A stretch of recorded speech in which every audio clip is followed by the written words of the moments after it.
السلام علیکم۔ وہ ایک عجیب سی رات تھی، مجھے سمجھ نہیں آ رہا تھا میں کیا کروں کیا نہ کروں۔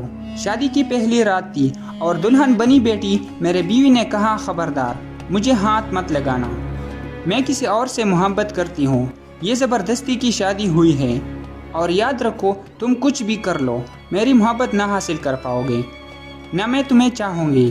اس کی آنکھوں میں آنسو تھے، میں حیران و پریشان پاگلوں کی طرح اسے دیکھنے لگا اور سوچنے لگا کہ یہ کیا ہو گیا ہے۔ جب کچھ سمجھ نہ آیا تو اٹھا اور وضو کیا اور نماز کے لیے چلا گیا اور اپنے اللہ سے ذکر کیا کہ یا رب یہ کیسا امتحان ہے، معاشرے کا ڈر، خاندان والوں کا ڈر، میں ایک مڈل کلاس فیملی سے تعلق رکھتا ہوں اور ایسی اونچ نیچ پر ہمارے ہاں عزت کا جلوس نکل جاتا۔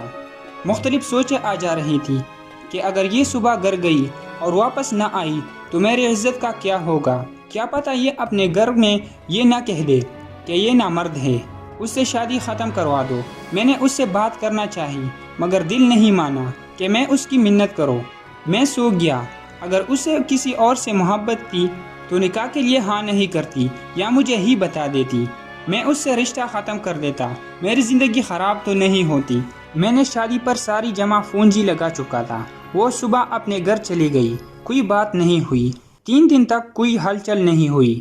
3 دن بعد اس کی امی کی کال آئی تو میں نے لینے چلا گیا، میں نے وہاں بھی کوئی بات نہیں کی۔ وہ رات کو فون پر کسی سے باتیں کرتی تھی، میں نے پوچھا تک نہیں، میں نے اس سارے وقت میں بس ایک بار پوچھا تھا کہ طلاق چاہیے، اس نے کہا نہیں۔ اس کا فون پر جو عشق تھا اس کا مجھے کوئی مطلب نہیں تھا۔ 7 ماہ ایسے ہی گزر گئے۔ ایک دن اس نے پوچھا ایک بات پوچھوں، میں نے کہا پوچھ لو۔